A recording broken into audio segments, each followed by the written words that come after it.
안녕하세요. 여러분의 출근길 파트너 라디오 동서남북 김서영입니다.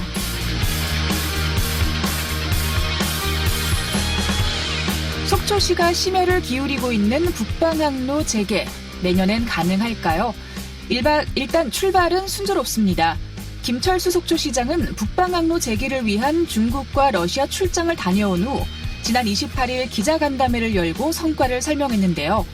도착지인 러시아 슬라비안카 항의 선석 상태는 양호했으며 선상 출입국 관리를 계획하고 있는 등 한창 강원호 취항에 문제가 없다고 합니다.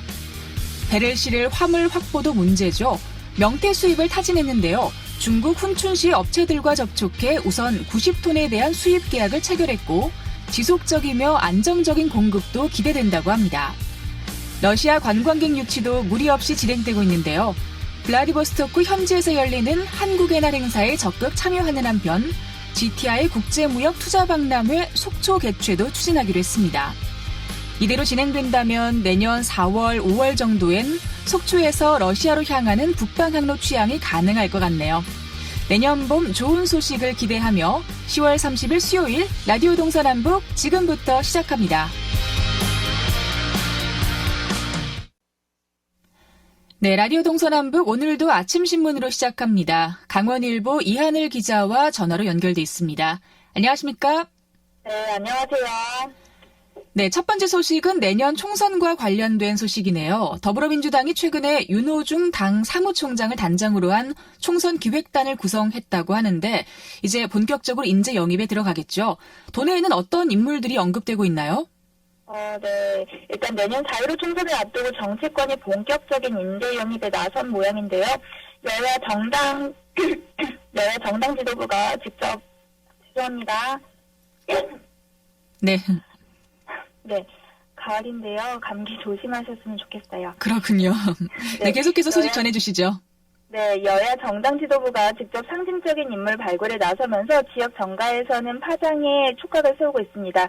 더불어민주당은 최근에 윤호중 당 사무총장을 단장으로 한 총선 기획단을 띄우고 총선 전략과 정책 공약 발굴 그리고 홍보 작업을 시작했습니다. 이해찬 당대표도 직접 주자 발굴에 뛰어들었는데요. 당 내부적으로는 영입 인사의 윤곽이 어느 정도는 나온 상태입니다. 강원도에서는 출마 의사를 밝힌 원경환 전 서울지방경찰청장 등이 포함된 것으로 알려졌는데요. 또 출마 생각이 전혀 없다고 밝혔던 최종구 전 금융위원장과 홍남기 경제부총리 겸 기획재정부 장관을 비롯해서 이미 출마 행보에 시동을 건 박상진 전 국회 차관보도 거론되고 있습니다. 네, 이제 어느 정도 윤곽이 나온 정도라고 하셨는데 그럼 공식적인 발표는 언제쯤 날까요? 우선 민주당의 경우에는 공식 영입 발표에는 다소 시간이 걸릴 수 있는데요. 당 안팎에서는 연말 전에 1차 인재 영입이 이뤄질 전망이라고 나오고 있습니다. 인재 영입이 곧 전략 공천으로 이어지는 경우가 다수인 만큼 미리 선거구를 다지고 있던 입지자들과의 충돌이 가능하기 때문에 이 선거판이 적지 않은 파장을 몰고 올 수 있습니다. 네. 자, 그리고 자유한국당 쪽은 도내 전체 의석수 대부분이 현역 의원이기 때문에 좀 조용해 보이는데요. 중앙당에서 첫 영입 인사 명단을 31일에 발표한다고 하는데 내일이네요? 네, 맞습니다. 한국당은 내일 황교안 대표 취임 후에 첫 영입 인사 명단을 발표하게 됩니다. 경제와 과학, 여성 등 분야별 인사의 10명이 두루 포함되어 있는데요. 강원 지역 출신과 연고 인사는 없는 것으로 알려졌습니다. 보수의 가치와 정책 방향을 보여주는 상징성에 초점을 맞추다 보니까 자연스럽게 현역 의원에 대한 물갈이로는 다소 옅어졌습니다. 지역에서 거론되고 있는 외부 인사도 거의 없는 형편인데요. 현역 국회의원을 상대로 공천 경쟁을 해야 할 뿐만 아니라 2017년 대선과 지난해 지방선거를 거치면서 야당 후보로 나서는데 부담을 갖는 이들이 많아졌습니다. 다만 앞으로 강원도를 겨냥한 깜짝 영입이 이뤄질 여지도 남아있는데요. 도내 정가 관계자는 인재 영입 작업이 워낙에 암암리에 이뤄지는 경우가 많기 때문에 앞으로 어느 지역구에서 깜짝 인사가 영입될지는 아무도 모른다고 설명을 했는데요. 선거일까지 시간이 남아있는 만큼 좀 더 지켜봐야 될 것 같습니다. 네. 자, 이제 도내 총선에 어떤 인물들이 나오게 될지 공식 발표가 있을 때 다시 한번 들어보도록 하겠습니다. 자, 다음 소식은 최근에 화성 연쇄 살인 사건에 대한 재수사가 시작이 됐었는데 강원도에도 대표적인 장기 미제 사건이 있죠. 동해 학습지 여교사 살인 사건도 해결이 될 수 있을까 많은 분들이 궁금해하고 계신데요. 어떻습니까? 예, 강원지방경찰청은 이것과 관련해서 내일 오전 10시 30분 경찰사건심사 시민위원회를 열게 되는데요. 2006년 동해 학습지 여교사 살인사건에 대한 수사 상황을 다시 한번 살펴보고 시민의 시선으로 단서를 찾아 나가기로 했습니다. 지난 9월 27일에 구성된 경찰시민위는요. 경찰 수사에 대한 외부 통제를 강화하고 수사 공정성을 확보하기 위한 자문기구인데요.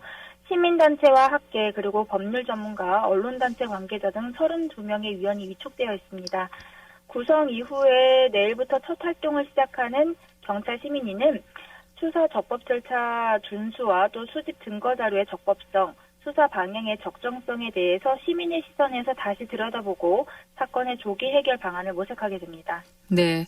사실 이 사건이 13년째 미궁에 빠져 있는 사건인데요. 이번에는 좀 해결이 됐으면 좋겠어요.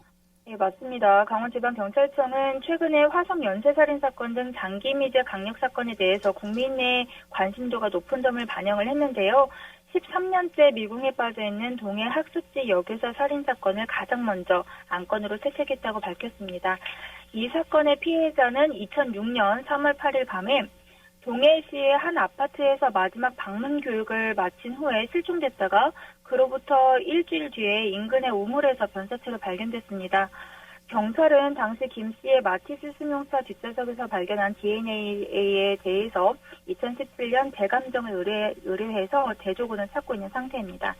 현재 이 사건 외에도 강원도 내에는 2005년 10월 인제 필레계곡 20대 여인 알몸 발견 사건과 2005년 8월 양구 전당포 노부부 살인 사건, 2003년 4월 인제 남성 토막 시신 사건 등 2000년 이후에 15건이나 미제 사건으로 남아 있습니다. 네.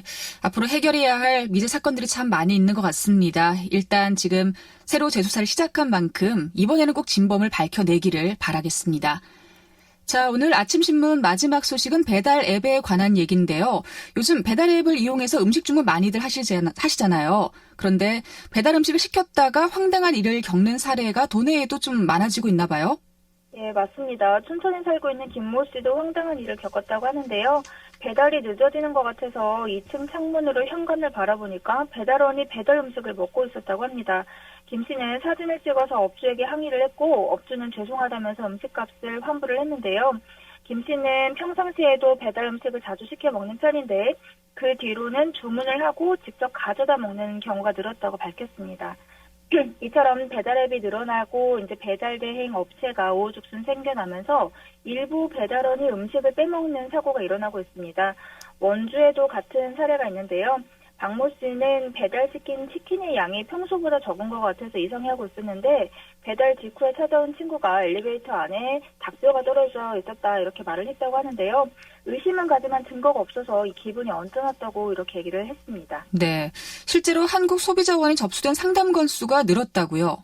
맞습니다. 한국소비자원에 따르면 올해 1월부터 3월까지 소비자 상담센터에 접수된 배달음식 관련 상담 건수는 143건으로 지난해보다 20% 이상 증가했습니다. 이렇게 배달 사고로 손해를 보는 것은 음식점도 마찬가지인데요. 많은 음식점들이 인건비를 문제로 대행업체를 통해서 배달을 하게 되는데 만약에 사고가 나면은 이 배달 어플에 후기가 달리게 되고 장사에도 타격을 받기 때문입니다. 얼마 전에 강원도 인근에서 치킨집을 운영하고 있는 A씨도 마찬가지로 매장에서 직접 배달원을 고용하지 않고 배달 대행업체를 이용하면서 관련 항의가 몇 차례 들어온 적이 있었다고 얘기를 털어놨는데요. 배달료가 약간 더 비싸지만 배달 사고 발생 시 이것을 보상해주는 업체로 바꾸고 난 이후에는 항의가 없어졌다고 얘기를 했습니다.